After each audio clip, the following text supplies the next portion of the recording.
뭐 IT 기업뿐만 아니라 너나 할 거 없이 개발자 채용에 열을 올리고 있는 상황이고, 넥슨이 연봉을 800만 원 일괄 인상시키면서 좀 작은 게임사들도 수백만 원에서 뭐 1000만 원 가량, 네이버 같은 경우에는 900명의 개발자를 채용을 하겠다. 그러다 보니까 이제 연봉 인상 릴레이가 이루어지는 것이 아닌가.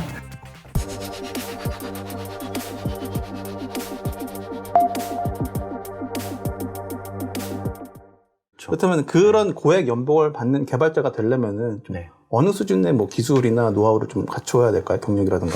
기업마다 이제 요구하는 기술이 제각각이거든요. 네, 이런 기술을 알고 있어야 한다라고 말씀드리기는 좀 어렵고요. 최근에 이제 개발자들을 채용을 할 때 기술 스택을 명확하게 명시를 하는 추세예요. 뭐 데이터베이스는 뭘 사용하고 대용량 데이터 처리는 AWS를 사용하고 있고, 뭐 이런 식으로 기술 스택을 명확하게 명시를 하는 편이에요. 본인이 목표를 하는 회사나 업종이 있다라고 하면 어떤 분야에 어떤 기술 스택을 쌓아야 할 것인가를 결정하는 게 중요하다라고 생각이 들고요. 그리고 최근에는 이제 채용을 할 때 거의 대부분의 IT 회사들이 코딩 테스트라는 거를 하는 편이고요. 코딩 테스트가 아니더라도 사전 과제를 받고 내 면접관과 왜 코드를 이렇게 작성했는지, 어떤 방법론으로 코드를 작성했는지, 기술적으로 역량을 가지고 있는지 좀 확실하게 좀 확인하는 거네요. 네, 그렇죠. 그런 것들을 이제 면접 과정에서 이제 살펴보게 되는 거죠. 회사마다 코딩 테스트의 레벨이 있다라고 하면 A라는 회사는 요 수준에 맞는 뭐 코딩 테스트를 연습을 해봐라 라고 하는 뭐 그런 뭐 커뮤니티에 그런 글들이 있을 정도로. 카카오 같은 경우는 그 출제 문제가 공개가 돼 있어서 좀 매번 좀 화제가 되는 걸로 좀 알고 있긴 하거든요.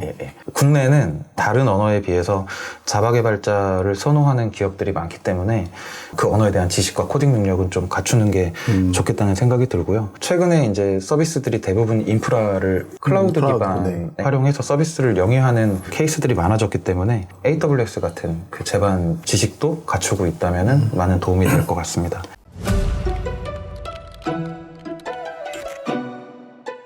이제 막 코딩이나 프로그래밍 공부한다 라고 하면 좀 어떤 식으로 좀 진행을 하는 게 좋을까요? 전공하는 친구들은 커리큘럼에 맞춰서 열심히 하면 될 텐데, 비전공자 같은 경우에는 혼자 스터디를 해서 뭐 개발자가 되기까지는 힘든 부분들이 있고 꽤 오랜 시간이 걸리기 때문에 기관이나 기업에서 만든 프로그램에 참여하는 것을 권유를 드리겠습니다. 좀 대표적으로 그 삼성 소프트웨어 아카데미 사피라는 데가 있고요. 그 다음에 이노베이션 아카데미 사이서울이라는 학교가 만들어져서 지금 운영 중인데, 사이서울 같은 경우에는 입교를 하려면 별도의 테스트 과정을 거쳐서 합격을 해야 입교를 할 수가 있고요. 입교한 이후에는 최장 23개월 간의 커리큘럼 과정을 다 이수해야 졸업이 되는 걸로 알고 있고, 뭐 개발자가 한번 돼봐야겠다, 뭐 어떤 자기만의 확신, 뭐 결심이 있다라고 하면 도전해보시기를 권유드립니다. 정말 열심히 1년 공부하면은 연봉 6천 받을 수 있나요? 받을 수 있다고 생각합니다.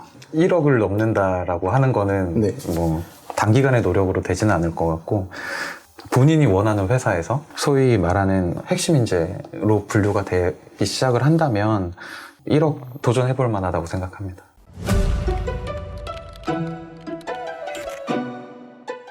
엄청나게 연봉이 많이 오르는 데가 있는데 반면 그렇지 않고 좀 계속 유지되는 곳도 있어서 격차가 상당히 많이 나는 경우가 있다고 하더라고요. 실제로도 좀 그런가요?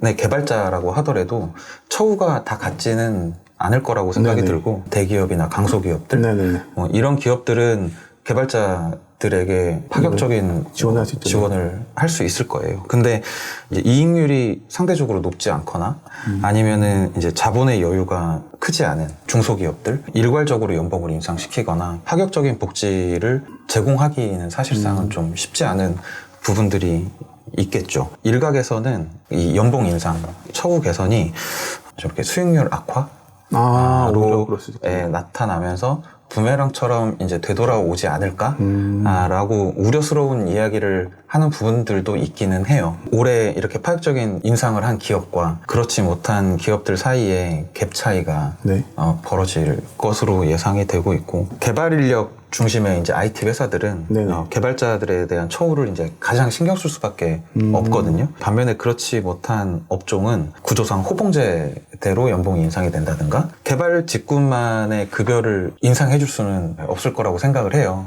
상대적으로 IT 기업들보다는 약하지 않을까 그런 생각을 하고 있습니다.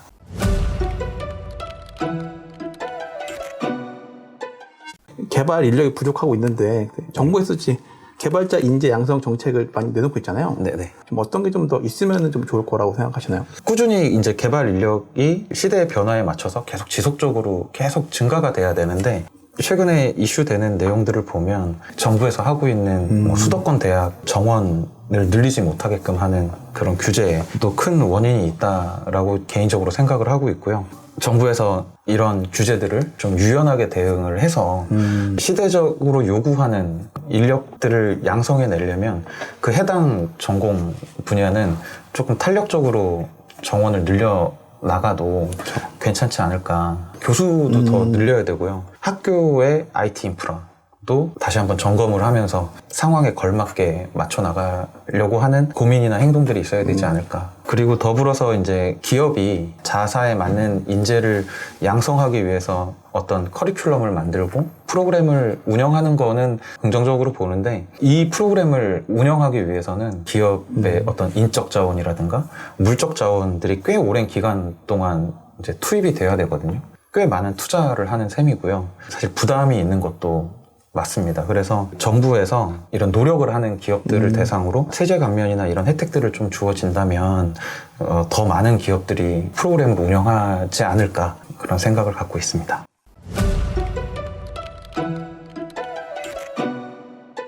오늘은 사람인의 남강현 이사님과 IT 업계 개발자들의 몸값 상황에 대해서 한번 알아봤는데요. 오늘 나눈 이야기가 여러분들에게 도움이 됐으면 좋겠습니다. 감사합니다.